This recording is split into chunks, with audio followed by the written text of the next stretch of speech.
Hey everyone, welcome back to my channel. If you're new here, my name is Sumi and I'm the owner and illustrator of the Mochi Cloud, and today we're going to do a chatty Q&A video. It's been a while, not gonna lie, and I asked my Instagram followers through a story prompt if they would like to have any questions answered so that I can make a chatty video about it.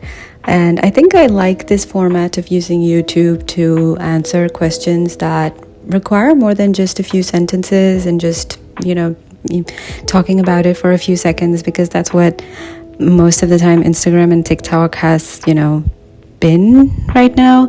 So I figured I'll use YouTube to answer the questions.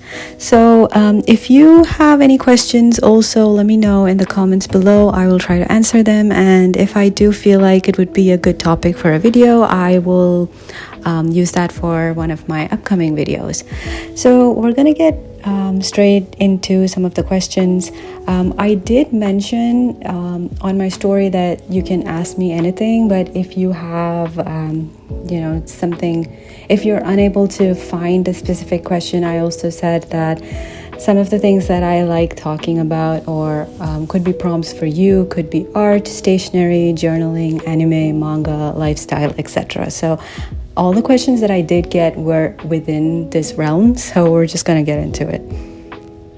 And also, if you would like to see the finished piece that I'm drawing right now, go over to my Instagram, and it is the latest art piece that has been posted there. So the first question is, how do you use up stationery and stickers? I seem to buy them and just can't make up my mind on where to stick them and how to use them. So this is a very good question, and let me tell you, I was one of these people who would, buy stationery and not use them. And it's also the fact that, if I really like a sticker and I'm like saving it for the perfect spot. I used to be one of those people, but there's nothing wrong in that. But, they do have a lifespan. I think stickers and some of these stationery that use a kind of sticky mechanism do require to be used at least within 2 to 3 years, or else they will just not be useful anymore. So some of the things that I think, and I'm going to broaden this question to stationery in general, is if you're having trouble, placing something, use like a double-sided adhesive tape, or maybe, those matte scotch tapes that you get over the counter. You can use that as just, it's just like a safety net for you, so that you can just use it without actually having to peel off the sticker itself from its backing. So that is one way that you can actually place your stationery in a journal. And of course, this is kind of pertaining to the fact that if you are somebody who does not journal or even use books, some of these methods might not make sense to you. But even so, if you have stationery that you want to use up, I would suggest, having something that you can stick it to without, physically peeling off the backing of the sticker. And I've found that using matte scotch tape is excellent for that. And the thing about it is you can take it off safely from most surfaces and place it elsewhere if you are, completely not sure whether it's the right thing to do or the right place to put it. And when I look into, the stationery that I've collected over the years and the ones that I even make, so as someone who makes stationery for a living, I do end up with a lot of second grade items that do not pass quality test and do not end up in my shop. And a lot of them are just collecting dust at one point. But what I've recently started doing is, and this is specifically pertaining to memo pads or just paper items, not specifically stickers. So I do have like a lot of loose paper that I've printed my memo pad designs on, which were not used because they were not, up to the quality that I want them to be. So I use them as, a Kanban board. So I have this wall on my, in my room, which is directly facing me when I'm working. And I'll insert, a footage here to let you know how it looks like. But essentially what it is just basically I'm just taking all the loose paper or the loose sticky notes that I have, and I would just stick them and figure out what I need to do overall as a, as my work schedule probably. And it gives me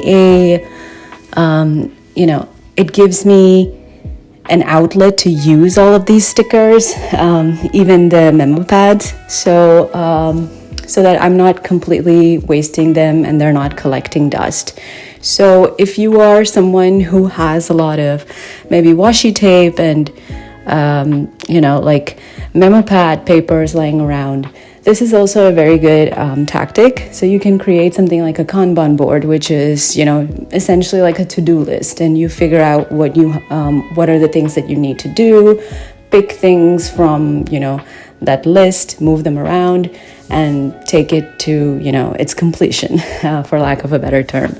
So I use washi tape and, my memo pad, loose paper, and I use kind of these dot stickers sometimes to hold them up.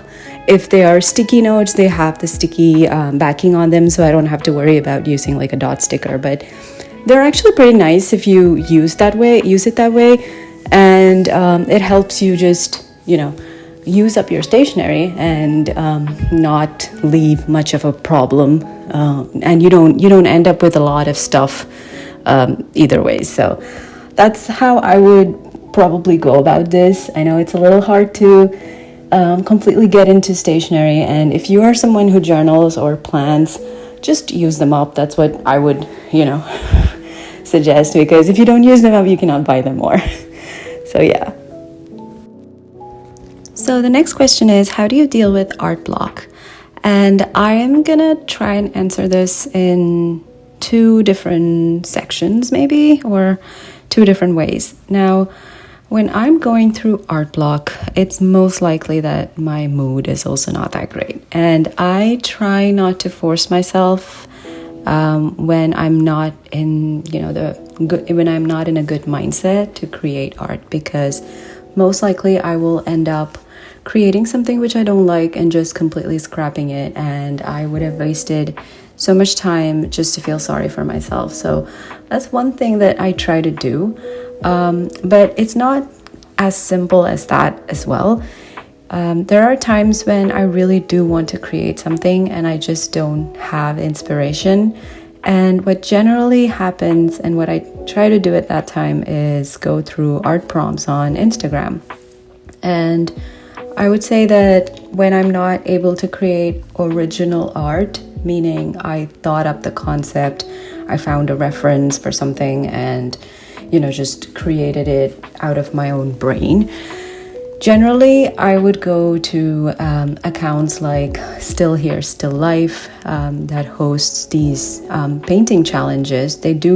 Most likely they do weekly challenges or bi-weekly challenges, and their hashtag is basically Still Here, Still Life.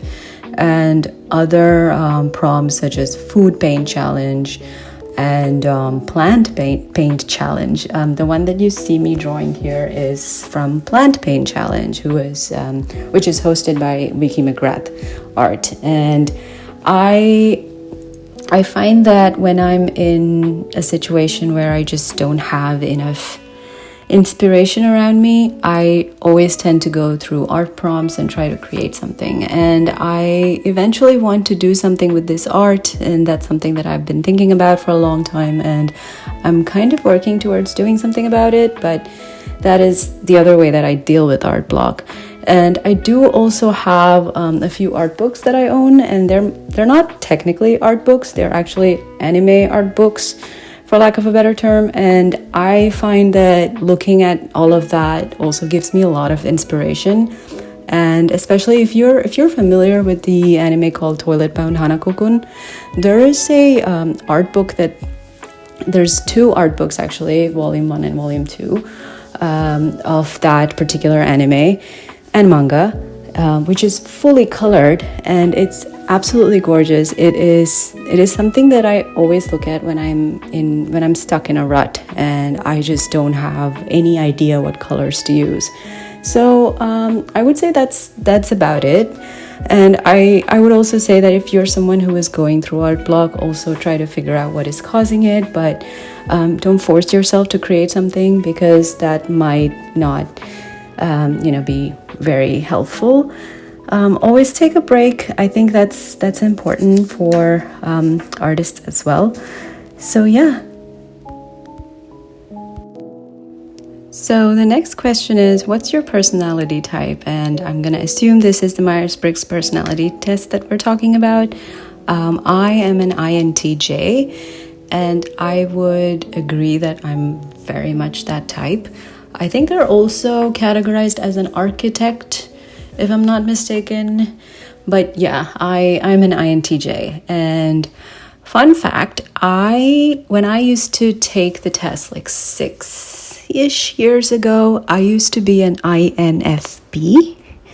And I think over the course of the last 3 years, I did take the test again a couple of times, and I am an INTJ. So I did change slightly.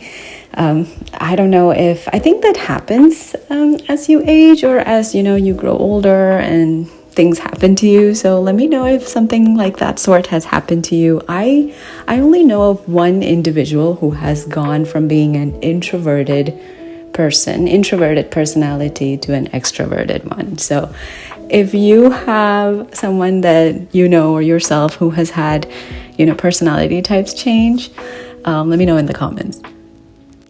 The next question is, what's the favorite thing you've made? And I'm gonna read this as, what's the favorite product that you've made in your shop? It's actually the keychain that I made, the strawberry milk keychain that I've made last year. I'm gonna put up a picture here, but while I love every single product that I've made, something about this item, because I think it's because it was the first thing that I had professionally made, meaning I did not have the equipment to make it in my own house.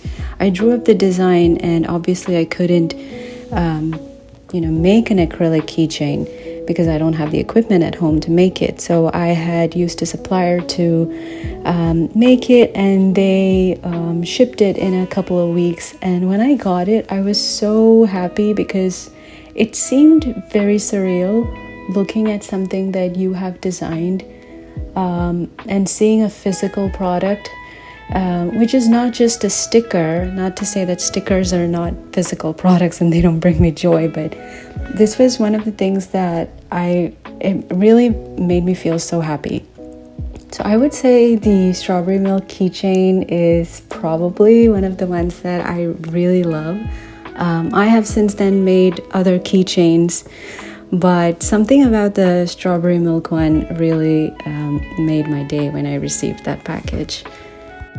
And the last question that I have is, what are you currently watching and or reading?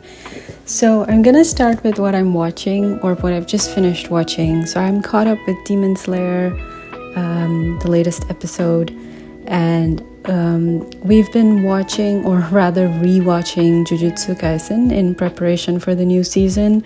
So that's another thing that I've been watching. Obviously One Piece is something that I'm continuing to watch, and these are all the ones that I've watched with my husband. And on my own time, I actually am currently watching Skip and Loafer. There is a anime called Another. It's actually a horror anime, and I've been watching that as well. It's pretty good. So those are the ones that I'm currently watching. And on the reading front, I just finished reading this manga called Seven Seeds. It's a shoujo survival manga, and it's absolutely amazing. I think I would recommend it to any person who would want to get into anime/manga. It's absolutely brilliant, and I don't think it's very well known, but it is written so well. So I just finished that, and I've started reading another manga called Kurosagi Corpse Delivery Service. There's a lot of body horror in this one, so if that's not your jam, I would probably avoid it, but that's also pretty good. So those are the two ones that, you know, I've just finished reading. Seven Seas, and I'm currently reading Kurosagi Corpse Delivery Service. So those are all the questions that I had. Thank you so much for watching. If you have any questions, please drop them in the comments below and I'll try to answer as much as I can. I do plan to release a video next week or the week after that, talking a little bit about my planning system and how it's changed since we're halfway into the year, and I would say that there are some changes. So expect that next, and yeah, thank you so much for watching. Please like and subscribe if you haven't already, and I will see you in my next video. Bye.